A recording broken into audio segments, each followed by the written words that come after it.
sees the television station here. Walter Rogers, CNN, Moscow. President Clinton continues to voice his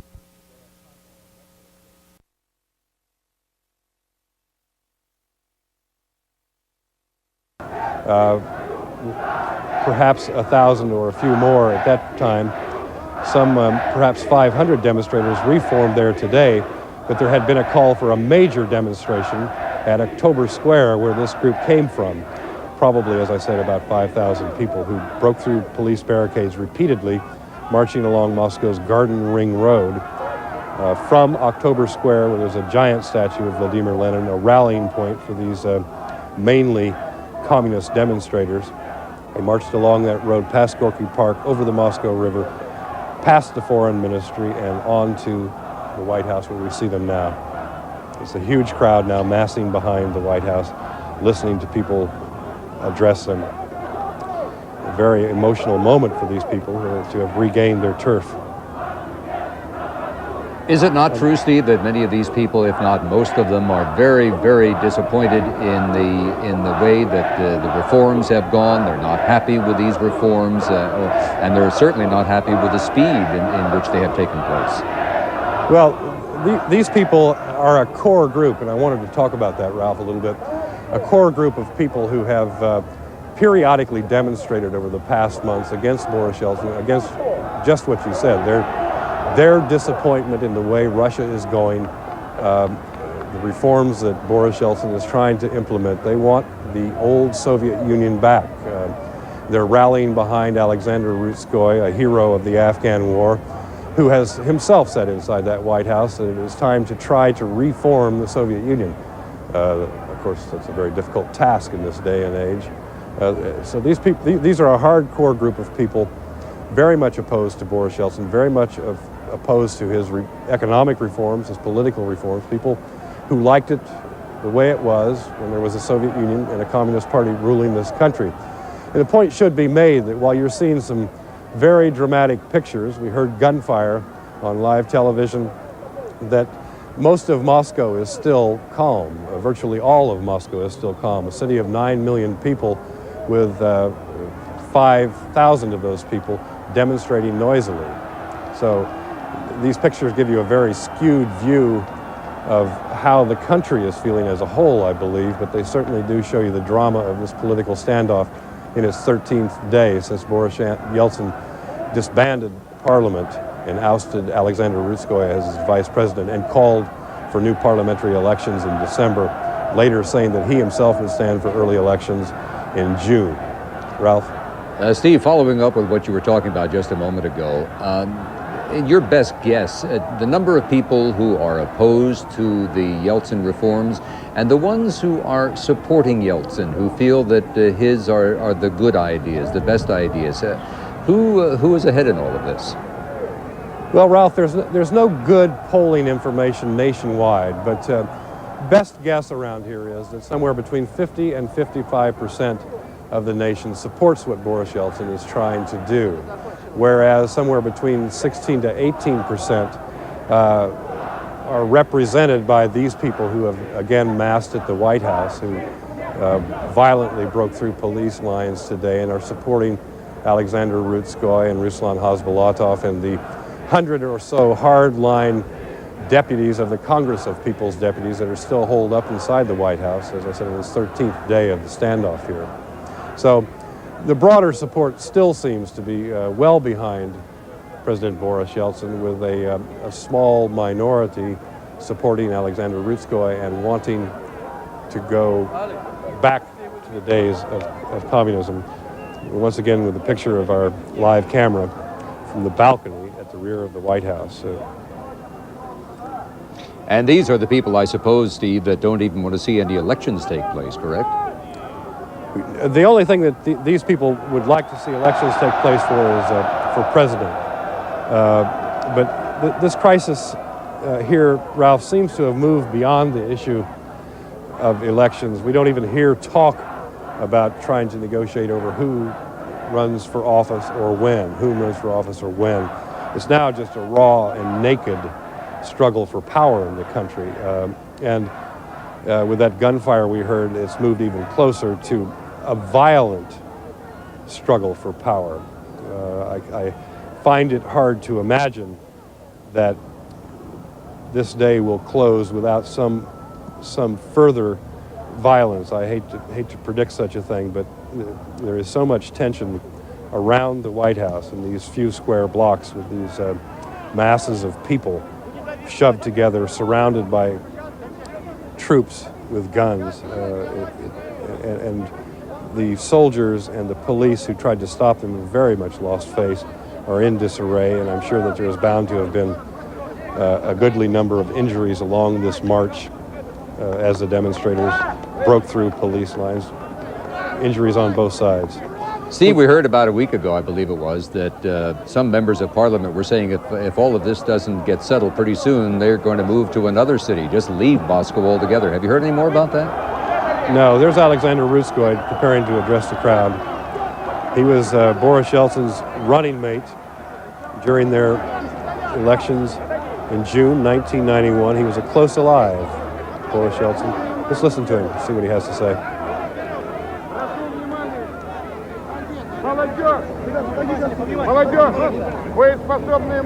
Young people, combat-ready men, everybody should be forming detachments, and we should now attack the mayor's office under Stankenau, and we should assault those two buildings and win. Everybody who's strong enough, I'm asking old men and women to stay away from this operation. All the other ones who are combat ready, get together, form detachments, attack the mayor's office, and then let's move on to attack the Stankenau television center. Don't worry, all this scum of society will be put behind the bars. On behalf of everybody who issued orders to beat up the demonstrators, I was listening to these orders via this police radio. I am now appealing to the law enforcement agencies and personnel of the law enforcement agencies. You have just seconds before you can take the side of the people. I would like to warn everyone who is in these detachments. All your names are listed and you will be held responsible before the law. I ask you to defect to the people, and all the demonstrators, I'm asking to do this. Stand up, take positions on the left-hand side. Let us form detachments now and attack the mayor's office. Please be as disciplined as you can. It should all be a very organized matter. We should be doing it in a very... Saying that the demonstrators should now form into brigades and attack the Moscow mayor's office, and far across town, the Russian television broadcasting center called Ostankino.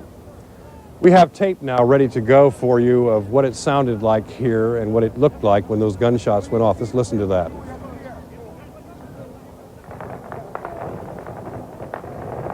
Jesus Christ, we got to get live on this. Do you hear that, Alec?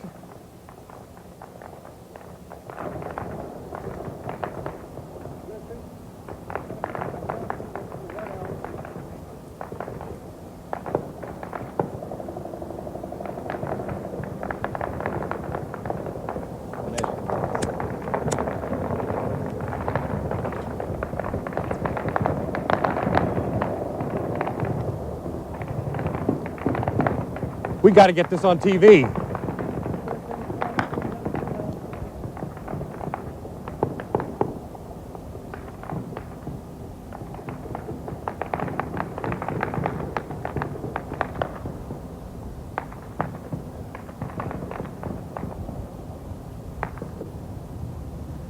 Well, Ralph, we just had the first serious shots fired in this crisis, and many of them, several hundred gunshots fired, as a crowd of 3,000 to 5,000 began moving towards the White House, broke through barricades. Just listen now, the gunfire has silenced itself for a few moments. There.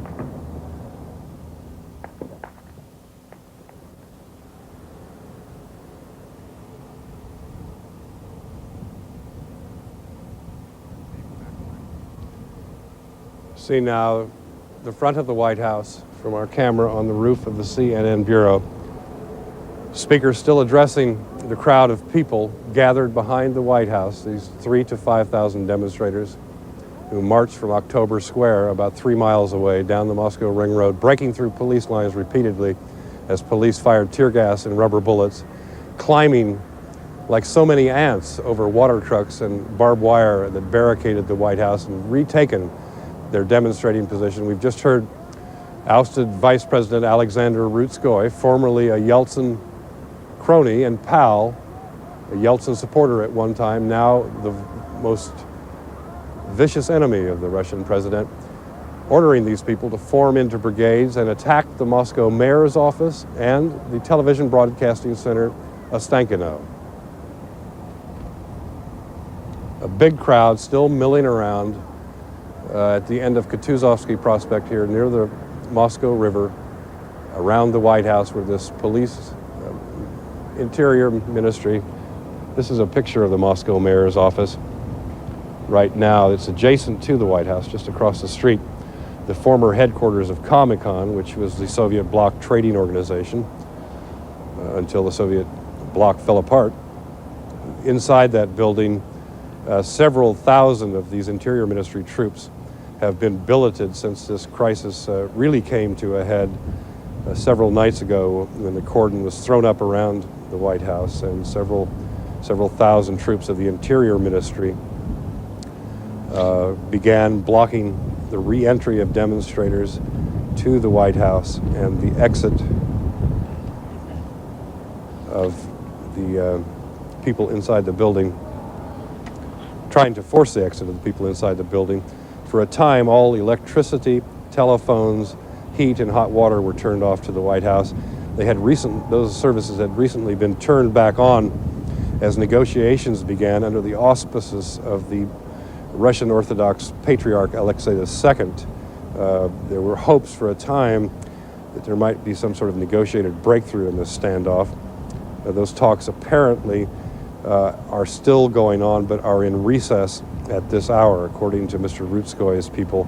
The talks are going on with the deputy Voronin still meeting with the government side. There's a picture of troops going back up in front of the mayor's office, probably having heard this call from Rutzkoy for an attack on the building.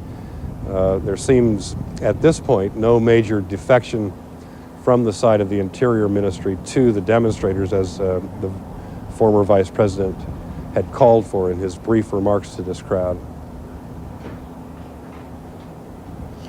Steve, Rutzkoy certainly appeared to be trying to fire up the crowd as much as he could. Would you tend to believe that they are of the mood right now to follow his orders?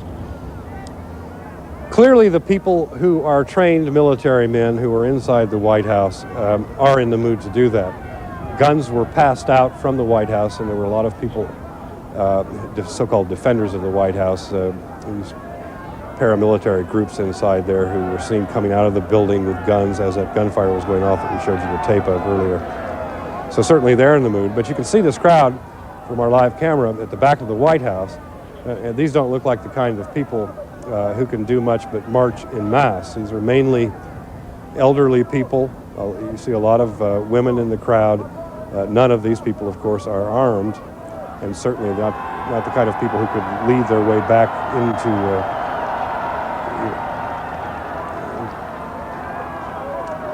see cars moving now in front of the White House. These are black Volgas, the kind of cars that would carry Russian officials. Obviously, we don't know who would have been in those cars. If it were some of the leadership from either the parliament or Rutzkoy moving away from the White House, it would be very indicative either that they're going someplace in a hurry to talk to somebody, or they're getting out of the White House quickly, fearing what's coming. We can't see him right now, but speaking through that bullhorn is Ruslán Hásbulátov, chairman of the parliament. Just listen to what he has to say. Law and order that Muscovites, our people, our nation, will not allow anyone to usurp the power. And we have won. We have prevailed.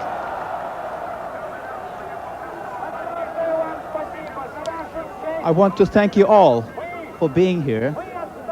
It's you guys who have defended the honor of this country. You have defended You have proved to all foreign propaganda workers who have been telling everyone that we're slaves, that we report to a dictatorship. You have shown them all that we're free people, that we're people who have honor and dignity, and we will not tolerate any usurpers for a single minute.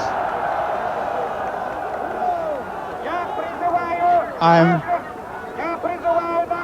am calling on our courageous warriors to bring troops here, to bring tanks here, in order to attack the Kremlin and all the usurpers and the former criminals, including Yeltsin.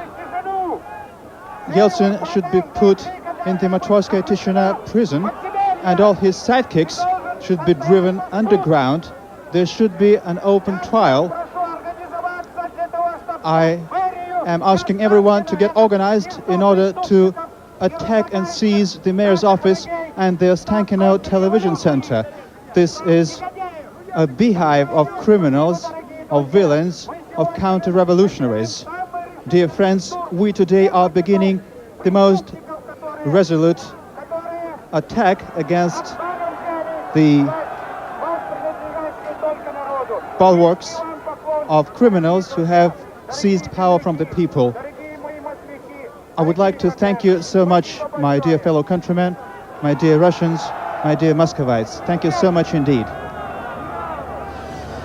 That was Ruslán Hásbulátov, chairman of the banned Russian parliament, echoing the calls of Alexandr Rutzkoi, calling on these people to form up and attack the Moscow mayor's office just across the street. And across town, way across town, the Russian television broadcasting center, Ostankino, he also made a call on these people to form up and attack the Kremlin, where Boris Yeltsin has his office. A very, very fiery and dangerous speech at this moment, because these people still are surrounded by thousands of armed Interior Ministry troops. It's a picture now from our roof location where I'm speaking from. The Moscow's mayor's office, in that picture with orange water trucks in the front. Those had been put there late last week when the Interior Ministry formed this cordon around the White House. It has now been broken by these demonstrators. Some 3,000 to 5,000 of them took a long march from October Square and the statue of Vladimir Lenin along Moscow's Ring Road, breaking through police line after police line, undergoing attacks from tear gas canisters and rubber bullets, and finally reaching the White House, where they have regained their demonstration place at the back. Steve, in light of Hásbulatov's speech a moment ago, and as you put it quite correctly, a dangerous speech, where does the military stand in all of this?